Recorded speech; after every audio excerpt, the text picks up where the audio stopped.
Here are some things you can do to strengthen your central executive. If you don't know who I am, my name is Katkov. I'm the founder of UofTearless. Back in 2024, I went from my lowest grade ever, a 37%, to the top 4% of all first-year psychology students at my university, while only studying 2 hours a day across all of my classes. And here's what I know about central executive. First, you can do working memory training. This could be anything from the NBAC test to dual encoding exercises or even complex span tasks. Except all this shit is debated because memory training doesn't really work, and so we can kind of just cross this whole point out because it's not worth the energy. The second thing you can do, and a lot of people will probably refute me on this, but I don't care, is meditation. When you are calm, your brain is more focused. Everything is more aligned. You feel more alert and sharp.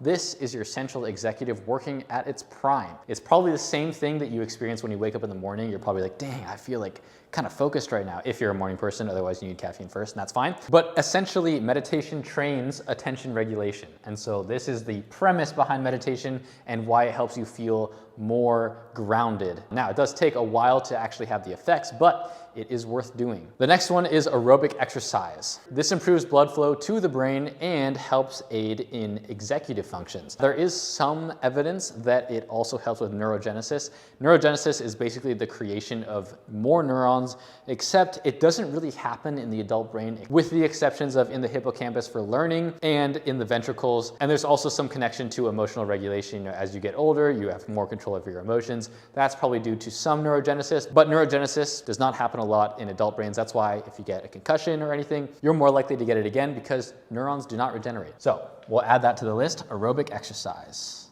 The next one is very obvious, except none of you do it, but all of you say you love it, and it's sleep. And I think this is so funny because everybody's like, oh, I'm so tired, I just want to sleep. And then when you go to bed, you just don't sleep. So like, what is up with that? Obviously, sleep has so many effects that are positive on the brain. There are theories why we sleep, but the main one is just it helps a lot, and you don't really need to know more than that. I had to learn all of them in my psych class, and it's kind of just taking up space in my brain. So to save you from that cognitive load, to have you have a better central executive, you can look them up if you want to. Somebody comments, I'll respond and just tell you what they are. The next one is learning complex skills.